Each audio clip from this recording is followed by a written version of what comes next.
So, back with another vlog. I'm going to try and make these vlogs no longer than 15 minutes. I should be looking up there. Yeah. Still trying to work out where I'm supposed to look. Yeah. So I'm going to try to make them at least 15 minutes every day. And I want to record them when I've got home from my day. Before I want to settle down for the night and just sort of think about everything that has went on in my day. Some people use a diary. I prefer to talk, so this helps me. And again today, I was thinking about what I should talk about, what thoughts were in my head. So I had an idea, because I did have a thought earlier on of something that I don't understand why it happened, but I would pretty much like to get to the bottom of why it happened. And I find that whenever I do talk about these things, I end up sort of coming to my own resolution. That creaking is my chair. It's very annoying.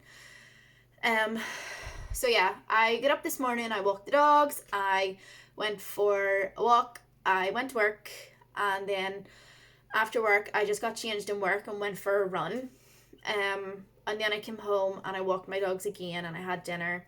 Usually I would sit here and have dinner, but I would much rather just talk rather than eating and talking. If it's something small, it's different, but I had like a big massive jack of potato, so I didn't really want to sit and talk and eat at the same time because it's quite hard to do. So I wrote things down that I wanted to talk about, and they're not the nicest of things to talk about, but I just feel like it will help me. It'll get it off my chest, because whenever you go through any sort of type of trauma, it can take a long, long time to heal from that trauma. And when you feel it like you're most top and you feel great and okay, you automatically, well, I do, you automatically feel like you're healed and nothing can come in and sort of destroy your peace of mind and your happiness. But things can just creep in, and that's what trauma is, Things just creep in sometimes, and you have to deal with it because you weren't able to deal with it there and then. So, that's natural.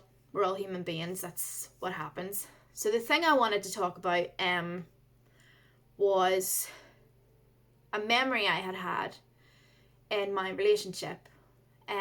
This particular memory, I can't really remember what led up to it, but I think the night in question, there might have been an argument. I can't remember, but my dog, she had a dodgy stomach for a few days. So, she was pooing herself. She's an old girl, like she's coming 13. She was pooing herself, pooing in the house, in her crate. She sleeps in a crate at night time. So I had them out and walked. When my ex lived with me, I was the one that sort of was like, okay, let's walk the dogs. I'll walk the dogs. Can you please walk the dog? I was always concerned about getting the dogs walked, getting them out to go to the toilet. And he didn't really have an interest in that sort of thing, even though he had a dog himself. So the dogs really would never have got walked if it wasn't for me. But that was fine. I enjoy walking dogs. I really do. I love going for walks. So on that night, I remember coming into bed, and I think there was like a slight argument. I can't remember what the argument was about. So I came in, I'd let the dogs out, they'd all went to the toilet. I'd come in, got myself sorted in my jammies, put the dogs into bed. Then I come in and I get into bed, and he was in the kitchen smoking his weed. So that was fine. I think I was reading a book, and then I went to sleep, but I was in like that dream state where you're just going into that dream. You're still a little bit conscious of what's going on around you, but you're pretty much just entering into that REM sleep, that you're pretty much just entering into that dream. And then all of a sudden something was thrown on top of me, and I was like, oh, what? it woke me up. It was so abrupt, and it kind of scared me. And then he was shouting about the dog had pooed in her cage, and it was so unnecessary, because he just brought her in. Like, bear in mind, she's a tiny dog, and just like flung her on top of me, and I was like woken up, and it was such a shock, and it was hurtful, because it was just blatant disregard of, okay, well, this is an animal that's not well, and we both live in the same house, you sort your shit out, instead of just coming in and saying, the dog's pooed in her cage, can you, and I would have been like, yes, I'm coming now, I'll get it sorted. He just went into her crate, lifted her, brought her in, and threw her on top of me. Now, she landed right on my head as I was getting into this sleep, and then he just was at the door and just started going on, and I was like, I was just so shocked that I couldn't respond, and I didn't know how to respond in any way. But it was so hurtful, there was no compassion for me or the dog. There was none of that. This was the thought that I had today of how, because his dog had done that before as well, how I had handled that situation. I would have took the dog out, let it out into the garden, and then either cleaned it myself or came and told him, this is what's happened.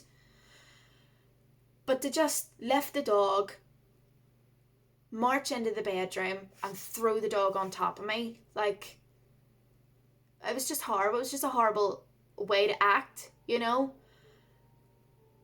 And I really can't understand, even though it's been months and months now, I can't understand why someone would act in that way, regardless of if they were annoyed or pissed off, or someone had done something to upset them. To take it out on an animal that way by throwing it.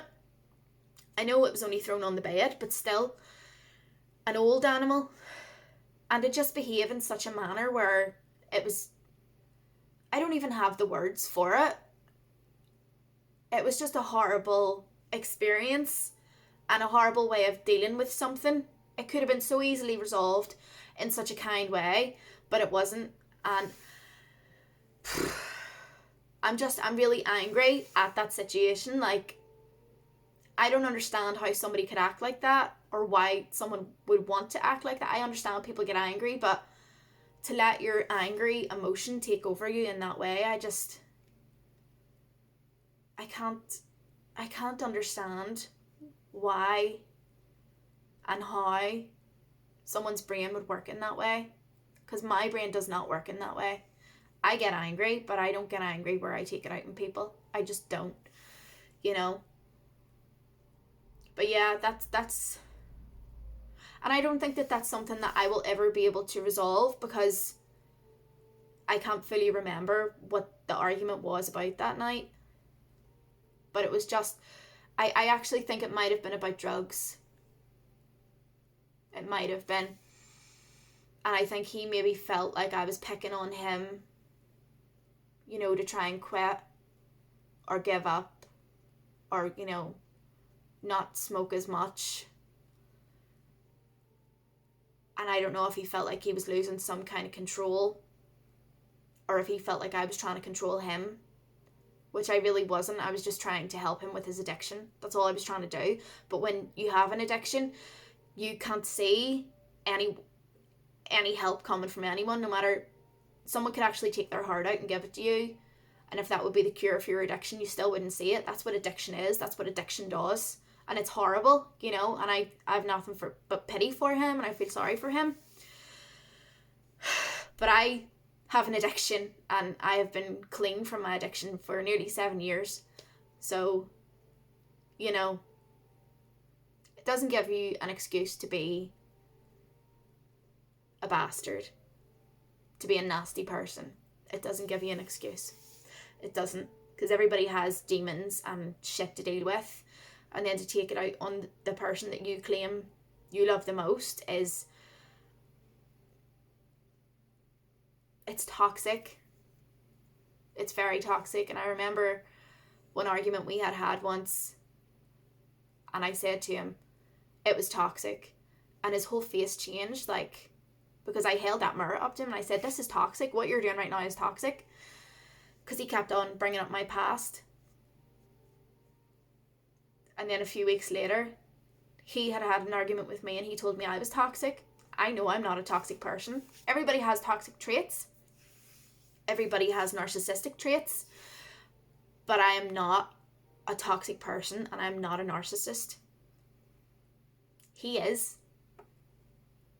And I don't want these videos to be just constantly bashing my ex. I really don't. But these are my videos and it's my life. And I need to get these out in one way or another. This is me trying to move on from trauma. Because for the longest time, I did not believe that I had went through something traumatic.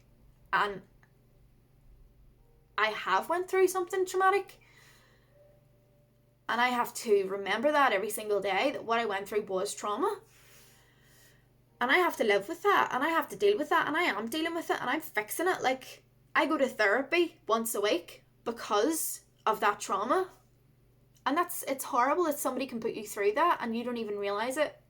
In that relationship, you don't even realise what you're going through. It's horrible. And it got worse. It didn't get better, it got worse. But I convinced myself so much that if I just do this for him, or, you know, if I just change this wee thing for him, then he'll be happy and there'll be no more fights. And that was the biggest lie I have ever told myself. And I was so convinced that I would just be happy if I just lay down and done what he wanted me to do. And that's not who I am. That's not my personality. I've worked far too hard to become the woman that I am now, to let some man just come in and be the absolute Prince Charming at the very start and be so